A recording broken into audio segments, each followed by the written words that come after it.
Barrister, sir, on the 1st of August, there is a planned nationwide protest in Nigeria, and there are talks that the military or armed forces will be used to resist protesters. What do you have to say about this? I want to say three things. Number one, principles, perspectives, and people. On principles, under customary international humanitarian law, particularly Rule 154 and Rule 139, that every member of the armed forces has a right and responsibility to refuse an unlawful order. So I'm speaking directly to members of the armed forces in Nigeria, the police, the army, the navy, the air force, the DSS, and every form of security outfit in this country. You have a right to resist, to refuse, and to disobey unlawful command. So if anybody tells you on that day, on August 1st, where the people of this country are marching to have their voices heard, if anybody gives you an order to shoot them, to fire at them, to discriminate against them, to undermine them, you have a right to disobey. Please follow that Section 1, Paragraph B, Section 2, Paragraph B, Section 3, Paragraph A, Section 4, and Section 5. Makes it clear that members of the Nigerian police force are supposed to act under the confines of the Constitution of the Federal Republic of Nigeria. The Constitution of the Federal Republic of Nigeria guarantees in Chapter 4 the right of peaceful assembly. On that day, Nigerians have decided to peacefully march across the city of this country to make their voices heard.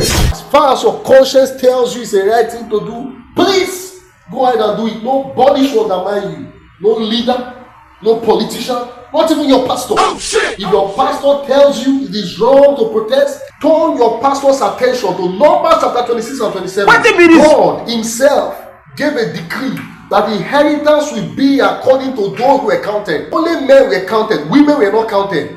That was a decree from God himself.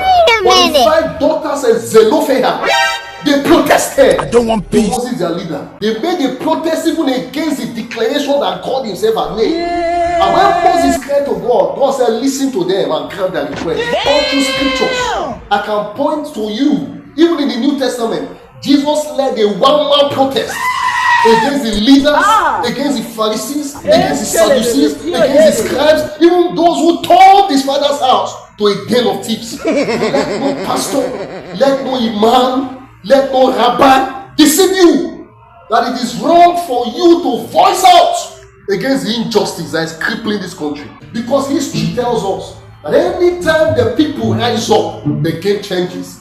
And when Nigerians have decided to rise up from docility, when Nigerians have decided to rise up from inactiveness, anybody that wants to blackmail you that it is politically motivated, tell them that drinking a 15 million naira 40-year-old wine is politically motivated.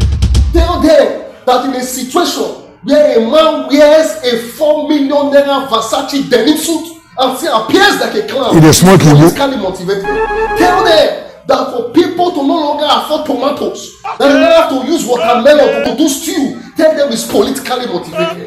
Tell them the reason farmers cannot go to their farms to bring food is politically motivated. Tell them the reason why in this age and times the country has crude oil and still needs to import petroleum products from outside. Tell them it's politically motivated. Members of the armed forces, that's Section 56 of the Armed Forces Establishment Act. The law prescribes that you have a right to be insubordinate when they give you an order that expressly goes against the right of every Nigerian to peaceful assembly and to protest peacefully. You have a right to disobey. The court has declared in Inspector General Police versus all Nigerian People's Congress that Nigerians have a right to peaceful protest, and no other law, no law can subjugate that right to peaceful assembly, to march, to protest, and to have their voices heard. So anybody, any police officer, any member of the armed forces on that day that shoots, that fires, that abuses, that tear gases, any Nigerian will not will mark you, will identify you, will go after you. Criminal offensive side eye.